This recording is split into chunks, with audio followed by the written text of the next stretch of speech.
में आई हूँ, हिंदी भाषियों के बीच आई हूँ और मैं जानती हूँ कितना महत्वपूर्ण है हम सब के लिए महाराष्ट्र को आगे बढ़ाना। जय हिंद, जय महाराष्ट्र।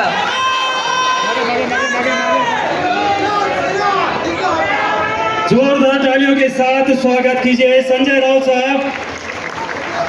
तो वहां पर उद्धव जी ठाकरे साहब ने सूचित किया एक धन्यवाद।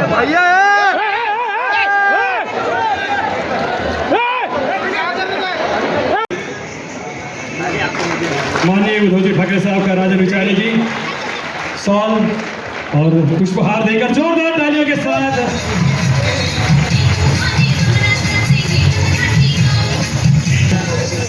राजन विचारी जी, जिनके मार्गदर्शन में आज एक इतनी बड़ी भीड़ यहाँ पर उपस्थित हुई है कि पूरा ऑडिटोरियम भरा हुआ है। स्टेडियम पर रास्ते के बाहर भी तमाम भीड़ इकट्ठा है। ये हिंदी भाषी का प्रेम है, ये सब प्रेम है साहब आपके प्रति लगाव है, झुकाव है, समर्पण की भावना है यहाँ पर ठाणे कर की, जो आपको यहाँ पर एक पुष्पहार यहाँ पर अर्पित कर रहे हैं। और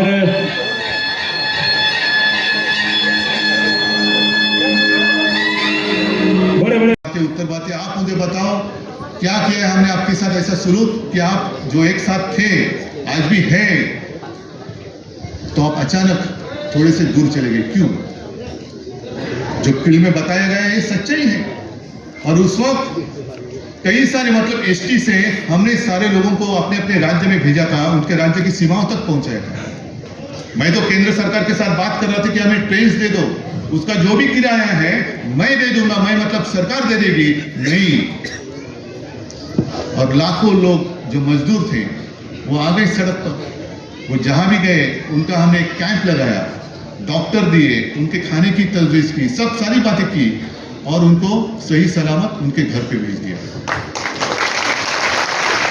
और उस वक्त आपने देखा गंगा की क्या हालत थी, वहां अंत्य विधि भी कैसे कुछ किसी ने किया भी नहीं, ऐसे खुलेआम मैदान में जल रही है चिता, कौन किसका क्या कोई किसी को पता नहीं, लेकिन जल रही है चिता, जल रही है चिताएं जल रही है। ऐसी विटंबना महाराष्ट्र में मैंने एक डेड बॉडी के साथ भी नहीं होने दी। और कभी मैंने झूठापन किया नहीं, एक आंकड़ा भी, एक भी मौत मैंने कभी छुपाई नहीं। जो है सच्चाई को छुपाओ मत, सच्चाई आज नहीं तो कल सबके सामने आ जाएगी। और इन लोगों ने क्या किया, खाली बजाओ, गो करोना गो, ढोल पिटो, एक मराठीत म्हणतात ना बेडूक उड्या मार, कोलांट्या उड्या मार, तर करोना जाईल। अरे कसा जाईल करोना? मंदिर खोलो, ये खोलो, वो खोलो, क्या खोलो? और मेरी आलोचना की जाती है, माझे कुटुंब माझी जबाबदारी, हे फक्त कुटुंबापुरतेच आहे। हाँ बिल्कुल, मेरा परिवार मेरी जिम्मेदारी है, सब मेरा परिवार है, पूरा महाराष्ट्र मेरा परिवार है, जिम्मेदारी मेरी है। और मेरे परिवार की जिम्मेदारी मैं लेता हूं, पता नहीं आपके परिवार की जिम्मेदारी को और लेता होगा तो मुझे नहीं मालूम, लेकिन ये मेरा परिवार है, महाराष्ट्र मेरा परिवार है और उसकी जिम्मेदारी मेरी है, मैं हूं। और इसीलिए सारे लोग जो मुझे अपने परिवार का सदस्य मानते हैं, ऐसे नहीं मानते, एक रिश्ता जुड़ा है मेरा इनसे, एक रिश्ता जुड़ा है। आज आप लोग सारे इतने उत्साह में हैं, लेकिन ध्यान में रखो, क्योंकि आज तक मैंने अनुभव किया है, हम कहते हैं कि कभी वार्ड में किसी को पूछते हैं, अरे इसका ये जो एरिया इसका क्या, साहब यहाँ थोड़ा मुश्किल है क्योंकि यहाँ उत्तर भारतीयों की बस्ती है। और बीजेपी क्या करती है, आरएसएस क्या करती है? उत्तर भारतीय मतलब कहाँ से है? उत्तर प्रदेश से है, बिहार से है, झारखंड से है, और कहाँ से है? फिर जैसे आपण मराठीत बोलतो ना, घाटावरचा, घाटाखालचा, विदर्भातला, मराठवाड्यातला, फिर ठाकुर है, यादव है, गांव कौन से गांव का, फिर उसके उस बस्ती में वो बस्ती देखते कहां से आए हुए लोग हैं और वहां से किसी को लाकर आपकी बस्ती भी छोड़ देते हैं। और जो आपके साथ आपके गांव की बात करेगा, आपकी भाषा में बात करेगा, तो आप बड़े खुश हो जाते हैं, अरे मेरे मायके से कोई आया है, कैसे हो भैया, अरे वाह सब ठीक। और जब वोटिंग का समय खत्म होता है वो भाई सब गायब। फिर दूसरे दिन से उसके बाद में शिवसेना और हम, आप और हम दोनों एक दूसरे के साथ हैं। लेकिन ये आते हैं, आपको चुनाव के वक्त गुमराह करते हैं, उनकी राह बराबर वो माप लेते हैं और आपको छोड़ देते हैं। इतने सारे जब आएंगे तो उनको पूछो कि कोरोना के संकट में आप कहाँ थे, कोरोना के संकट में आप काम किया, क्या किया आपने हमारे लिए? मैंने कहा ना, मैंने जो कुछ किया आपका अनुभव है, मुझे कुछ बताने की जरूरत नहीं है, आपका अनुभव ही बोल देगा। लेकिन मैं आपसे अपेक्षा करता हूं कि आप लोग बोलेंगे मेरी ओर से कि अरे आप यहाँ आने की जरूरत नहीं है, हम उद्धव जी के साथ है, उद्धव ठाकरे के साथ है, उन्होंने हमारे लिए काम किया। और अब तो जंग शुरू हो गया है।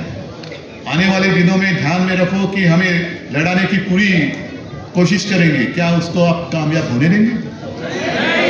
आपका भरोसा जो 24 घंटे आपके साथ रहता है, भले आप आपके घर से दूर आए हो, लेकिन क्या ये आपका दूसरा घर नहीं है? आपको यहाँ घर जैसी कुछ ऐसी बात नहीं लगती? तो जैसे वो आपका अपना घर है, वैसे आप आए हो साथ में मिलकर जो हिंदुत्व कहते हैं, उस हिंदुत्व की एकजुट हमें बताने की जरूरत है। उसी को तो कहते हैं वज्रमोट। और आप लोग अगर साथ में आएंगे तो मुझे पूछा जाता है कि क्यों आप सबको साथ में चाहते हो? क्या मोदी के खिलाफ हो? मैंने कहा मोदी या किसी व्यक्ति के खिलाफ नहीं हूं, लेकिन मैं तानाशाही के खिलाफ जरूर हूं। मैं नहीं देखना चाहता जो मेरी भारत माता है उसके हाथ और पैर में इनकी श्रृंखला फिर से एक बार पड़े। नहीं, किसी के गुलाम मैं मेरे भारत माता को किसी के गुलाम नहीं बनने दूंगा। यही कसम हमें आज लेकर जाना है। क्योंकि उस वक्त पहले तो मुगल आया करते थे। मुगल मतलब अपने देश के बाहर के लोग, बाबर वगैरह सब, इसलिए तो बाबरी मस्जिद गिराई।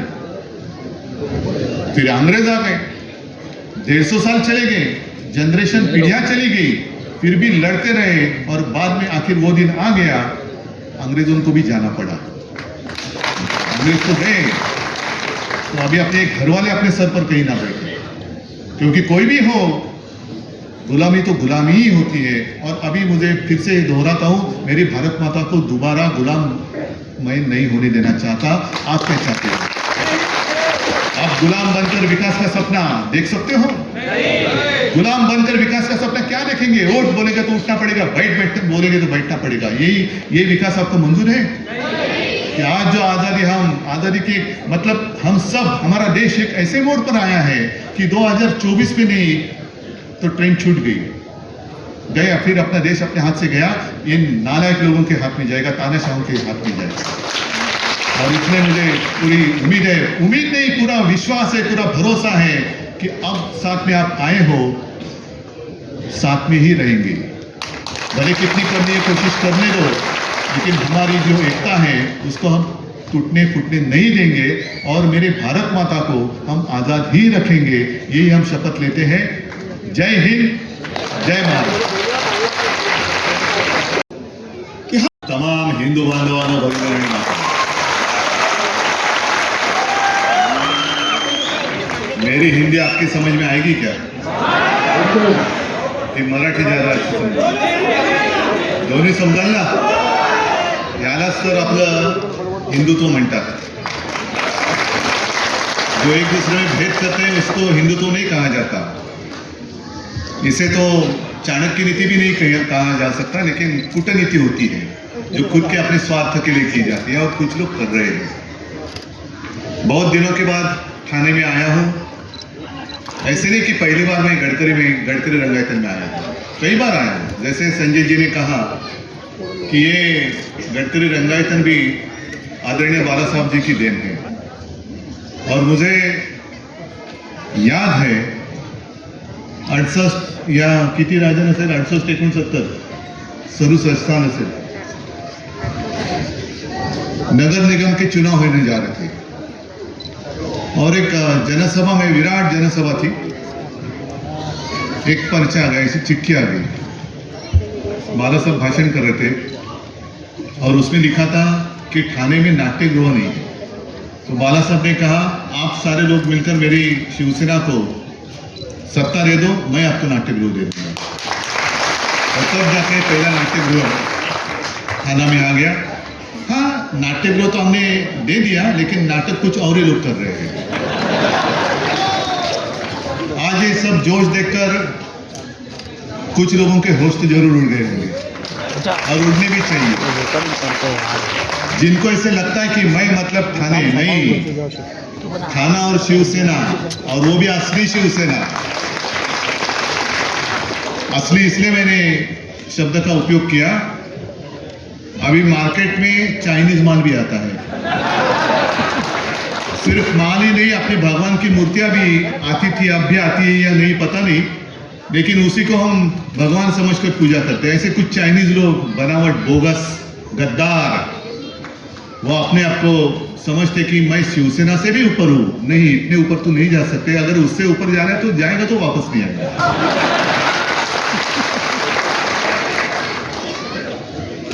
राजन और राजन के सारे साथी, आप भी मेरे सामने बैठे हैं, कट्टर शिवसेना। ठीक है, ये हमारी इम्तिहान है, परीक्षा है। चुनौती तो आती रहती है, लेकिन मैं चुनौती को कभी चुनौती नहीं मानता। चुनौती को मैं भी एक अपॉर्चुनिटी मानता हूं। आप अक्सर बोलेंगे, अरे ये तो क्या, इसका होश ठिकाने पे है क्या, इतनी चुनौती है तो भी ये आसानी से कह रहा है। बिल्कुल, परीक्षा तभी होती है जब कठिन समय आता है। जो भी लड़ने के वक्त साथ रहते हैं वही असली साथी होते हैं, वही असली सैनिक रहते हैं, जैसे आप मेरे सामने रहते हैं। कुछ भी कोई भी देने, जो बात आपने कही ना, 50 खोके, 50 खोके, एकदम ओके। अरे जिस सरकार का जन्म ही खोके में से हुआ है तो क्या हमें न्याय दे देगी? फिल्म अभी आपने देखी, उसमें एक सवाल पूछा गया था कि अच्छा यूबी है मराठी यूबीटी है, अच्छा स्पीकर होती शिवसेना ने और उद्धव ठाकरे ने उत्तर भारतीयों के लिए क्या किया, बताओ आप। अगर मैंने कुछ किया नहीं होता तो आप यहां आते क्यों? और जो भी प्रश्न या सवाल पूछने वाले हैं उनका उत्तर, उसका उत्तर तो आप उत्तर भारतीय ही उसका उत्तर देंगे। मैंने कभी, मेरे भी आवाज सुनाई दी, मैंने भी मुख्यमंत्री पद की शपथ ली थी और उसमें संविधान के आधार पर मैंने ली थी और उसमें मैंने कहा था ये शपथ कि मैं किसी के साथ भेदभाव नहीं करूंगा, भेद नहीं करूंगा। आपस में लड़ाई क्यों करनी है?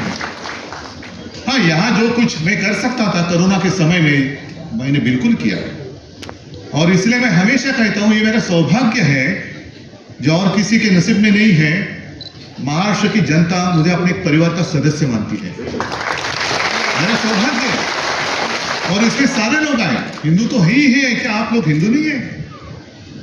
अच्छा, हिंदुत्व की बात करें तो हिंदुत्व का मतलब क्या है?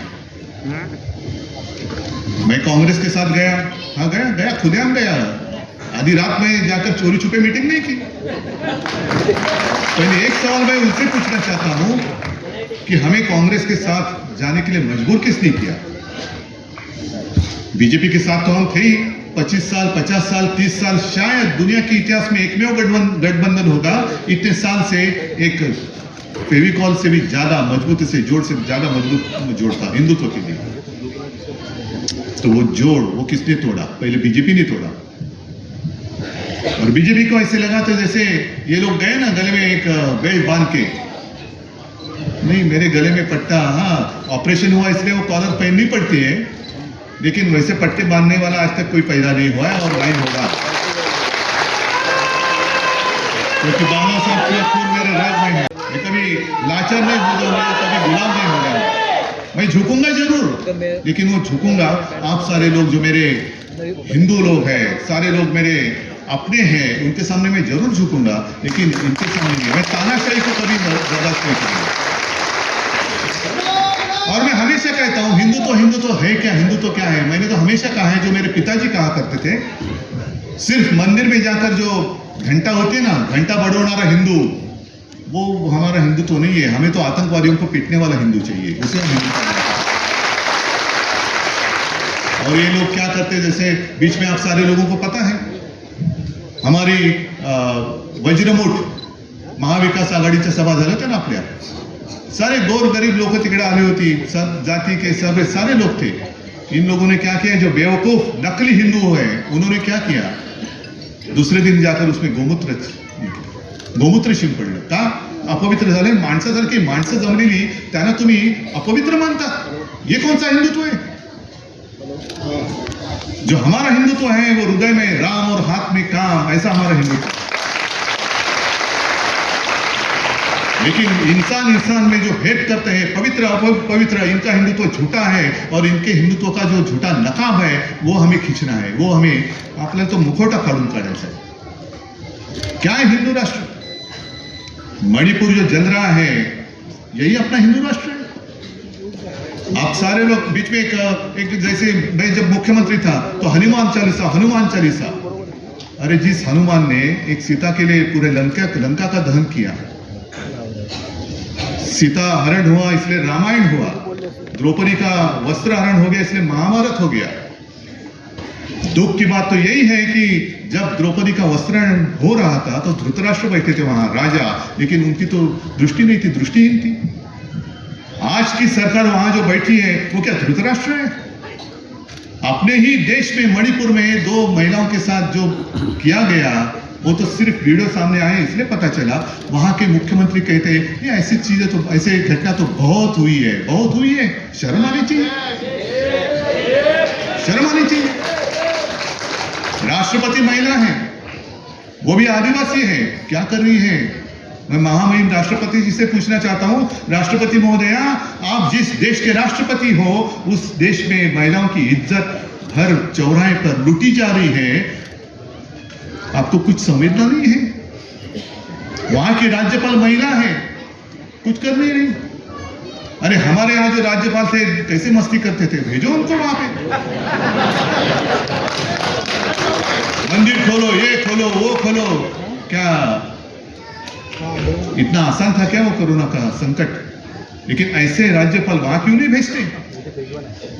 और मैंने तो कहा था कि जैसे जिस वक्त हमने इंडिया पूरे, मैं विरोधी विपक्ष की एकजुट नहीं मानता, जितने सारे देश प्रेमी हैं उन सारे लोगों की जो एकजुट हुई है उसका नाम हमने दिया इंडिया।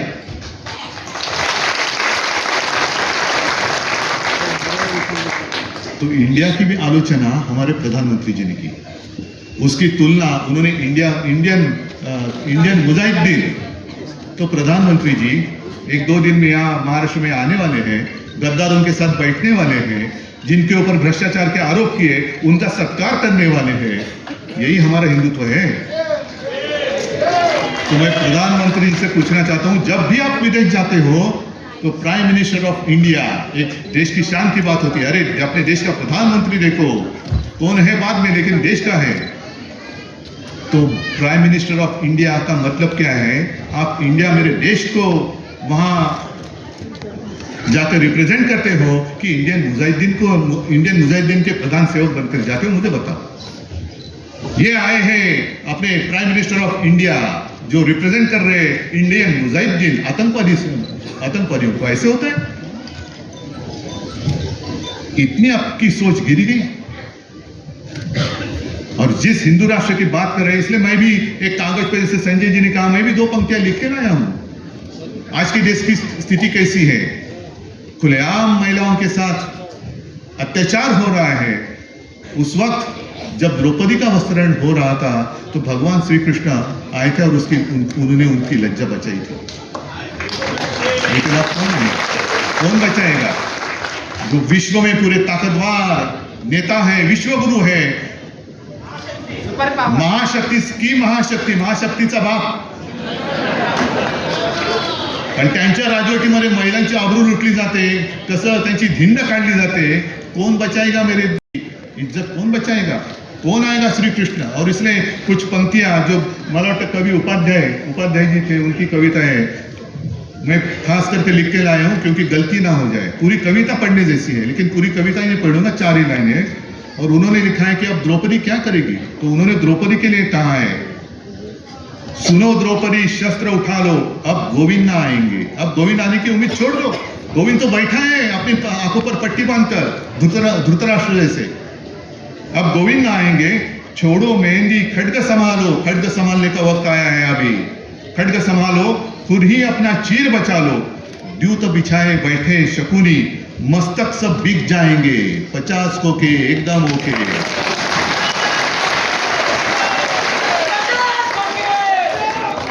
मस्तक सब बिक जाएंगे, सुनो द्रौपदी शस्त्र उठा लो, अब गोविंद ना आएंगे। क्या यही हमारा हिंदू राष्ट्र और यही हमारे हिंदू राष्ट्र की कल्पना है? राम मंदिर बनेगा, खास कर उत्तर भारतीयों के लिए या हिंदुओं के लिए बनेगा, लेकिन किसने बनाया? वो मोदी जी ने नहीं बनाया, कोर्ट के फैसले ने बनाया है। जब बाबरी गिराई गई थी तो ये सारे बीजेपी के लोग, सारे, मैंने मेरे भाषण में कहा है कि ये सारे जितने सारे चूहे हैं ना, ते चुह्यांच्या बिळामध्ये घुसले होते भाजपवाले, सब चूहे बाहर आए थे। तो एक पत्रकार ने चूहे को पूछा, अरे क्यों भाई आप आपके घर में नहीं, क्यों नहीं? अरे क्या करो, वो बीजेपी वाले घुसे, बाबरी गिर गई ना, बाबरी गिराई गई तो ये सब लोग भाग गए। त्या उंदराच्या बिळात लपणारे तुम्ही, जेव्हा मैं गया था वहां अयोध्या में, सारे लोग थे, राजन भी थे, संजय भी, और अपने से भी कई सारे लोग होंगे। मैं गया था, मुख्यमंत्री होने से पहले गया था, और उस वक्त मैंने मांग की थी कि एक कानून बनाओ और राम मंदिर बनाओ, एक कानून बनाओ, स्पेशल कानून बनाओ। जैसे अभी कानून उन्होंने बनाया है, दिल्ली की जितने सारे अधिकार है दिल्ली सरकार के, वो उन्होंने छीन लिए हैं, तो ऐसे कानून बनाओ और राम मंदिर बनाओ। राम मंदिर के लिए कानून नहीं बनाया, जनतंत्र को खत्म करने के लिए कानून बनाया, जो अभी पारित होने जा रहा है आपके लोकसभा और राज्यसभा में मंजूर होने के लिए। तो कहां गई आपकी हिम्मत? क्यों नहीं कर रहे हिम्मत? मणिपुर भी मैंने कहा ना कि वहां शांति करनी है तो भेजो ना इंडियन इनकम टैक्स सीबीआई को, भेज दो, वापस आते ही के देखो। और शायद एक बात हो सकती है, अमित शाह जी एक बार जाके आए, दोबारा भेजो, जितने सारे वहां के जो लोग हैं दंगा फसाद करने वाले, सारे बीजेपी में ले लो, मणिपुर शांत हो जाएगा। तो ये तो नीति चल रही है। जो मैंने बात की कि 2-3 दिन में 1 तारीख को शायद प्रधानमंत्री जी आ रहे हैं, मंच पे कौन होगा, फोटो देखो, एक अनोखी तस्वीर होगी, अगल बगल में कौन है, मैं भ्रष्टाचार को खत्म करूंगा, करो ना, करो। लेकिन जिनके ऊपर आपने आरोप लगाए 70,000 करोड़ के भ्रष्टाचार के, उन्हीं को लेकर आपने महाराष्ट्र की सरकार जो शिवसेना तोड़कर आपने बनाई थी, मजबूत थी, तो भी और मजबूत करने के लिए उनको तोड़ा। क्यों? और कोई मिला नहीं आपको? और कोई मिला नाही? म्हणजे असं काय आहे का की चिखल उगवायला दुसरीकडे असला तो मळ आणि भाजपाला आला की कमळ, का कमळ फुलवायला तुम्हाला मळ लागतोय? सगळे भ्रष्टाचारी दिखा, तू भ्रष्टाचार कर रहा है, आजा आजा मेरी गाड़ी में बैठ जा। भ्रष्टाचार की गाड़ी चल रही है, तेज बुलेट ट्रेन चल रही है, भ्रष्टाचार की गाड़ी। अरे भारतीय जनता पार्टी, अब नाम लेने के लिए शर्म आनी चाहिए, ये तो भ्रष्ट जनता की पार्टी हो गई है, भ्रष्ट जनता पार्टी। क्या आपका शासन है कहां?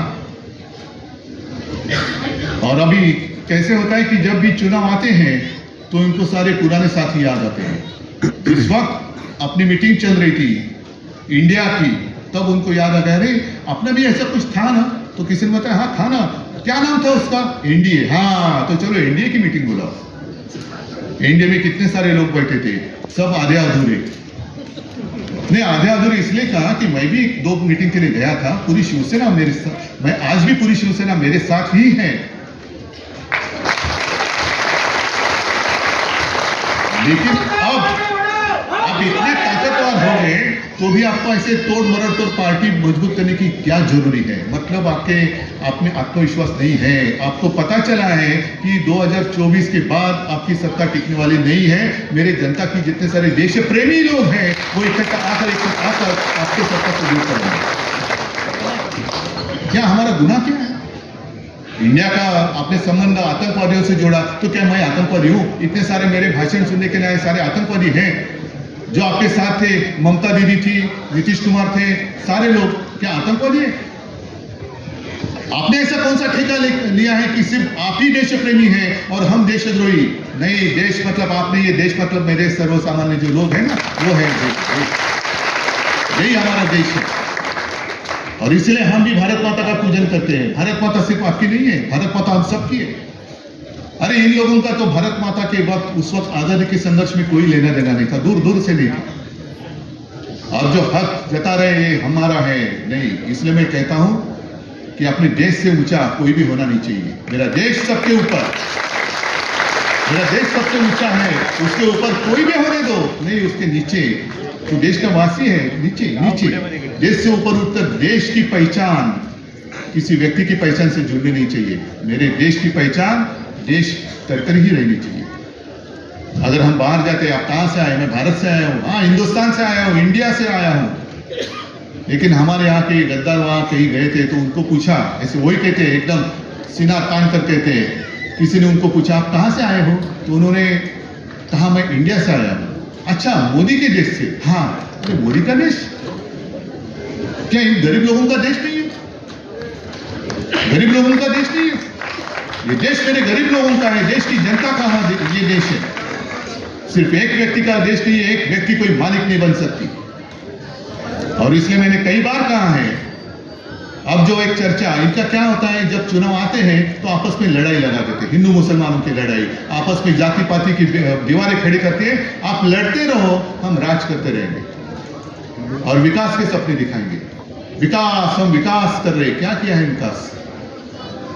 विकास तो अंग्रेज भी कर रहे थे, तो क्यों हमने सबने उनको क्यों भगाया? हमें विकास चाहिए लेकिन गुलामी नहीं चाहिए, हमें आजादी चाहिए। आप हमें विकास का सपना दिखाएंगे और आपका गुलाम बनाएंगे, हम मंजूर नहीं करेंगे, हम नहीं करेंगे मंजूर उसको। हम नहीं गुलाम होंगे, हमें विकास करना है और हमारे देश की जनता काबिल है अपना विकास करने के लिए। और आते जाते किसी ने मुझे एक कार्टून बताया, विकास की बात कर रहे हैं ना, तो एक कार्टून बताया। एक श्रीमान जी थे, वो अखबार लेकर खुशी में अखबार पढ़ रहे हैं, तो उनकी श्रीमती जी उनको कहते कि अजी सुनिए, ये जो तस्वीर देख रहे हैं ना, ये चांद्रयान जो आपने भेजा है अपने देश ने, उसने भेजी हुई तस्वीर नहीं, ये तो हमारे शहर का रास्ता है, उसकी तस्वीर है। इतने गड्ढे पड़ गए हैं, इतने गड्ढे हैं, इतने गड्ढे हैं कि चांद पे जाने की जरूरत ही नहीं है। यहीं पे समझ में आती है कि चांद में कैसे होगा सब। और ये सब झूठी बातें, इससे अभी हमें जागते रहते सबको जगाना चाहिए। ही देना जरूरी था, इसलिए हम सब लोग यहाँ ठाणे में आए हैं। और आपका आभारी हूँ कि जिस संख्या में हमारे हिंदी भाषी कार्यकर्ता ने यहाँ बैठे हैं, आए हैं, बाहर भी खड़े हैं, मी त्या सगळ्यांचं स्वागत करतो। ठाणे हे मर्दांचं शहर आहे, ठाणे हे मर्दांचं शहर राहिलं, डरपोकांचं शहर म्हणून ठाणे कधीच आम्ही ऐकलं नाही, पाहिलं नाही। आनंद दिग्याकडे पाहून आम्हाला नेहमी हिंमत यायची।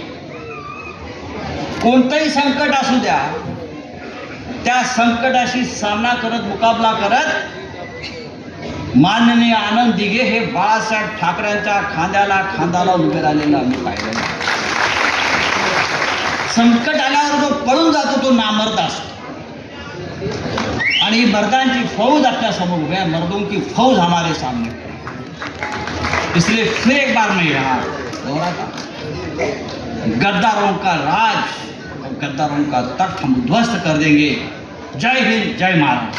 व्यासपीठावरील शिवसेनेचे सर्व मान्यवर, सभी मान्यवर, आज मैं उद्धव जी के साथ ठाणे शहर में आया। जे ठाणे शहर नुसतं ठाण्याचं नाव काढलं तरी माननीय बाळासाहेब ठाकरे आणि धर्मवीर आनंद दिघे यांच्या नावानं रोमांच उभे राहतात। ठाणे शहर म्हणजे, ठाणे शहर का मतलब है निष्ठा और कुछ नहीं। जिस ठाणे शहर ने शिवसेना को सबसे पहली सत्ता दी, भगवा झंडा लहराया, वो ठाणे शहर है। और जब हम इस गडकरी रंगायतन में आ गए, ये गडकरी रंगायतन भी बाला साहब ठाकरे जी की देन है। और इस गडकरी रंगायतन में आज मैं देख रहा हूं, राजन विचारे जी, मैं देख रहा हूं वही निष्ठा है, वही श्रद्धा है और वही ताकत है।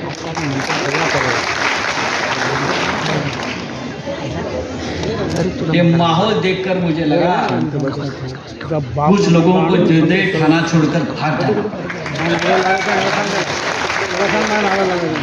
और सिर्फ 2 लाइनें बोलकर मैं मेरा भाषण खत्म करूंगा, इसलिए कि आप सभी लोग माननीय उद्धव ठाकरे जी का भाषण सुनना चाहते हैं। हम यहाँ आए हैं और आते रहेंगे, ये थानेश्वर हमारा है, कोई आगे रोक नहीं सकता। मैं इतना ही कहूंगा, यहां से थानेश्वर से एक ही संदेश दूंगा, हम तख्त बदलेंगे, ताज बदलेंगे, गद्दारों का राज बदलेंगे।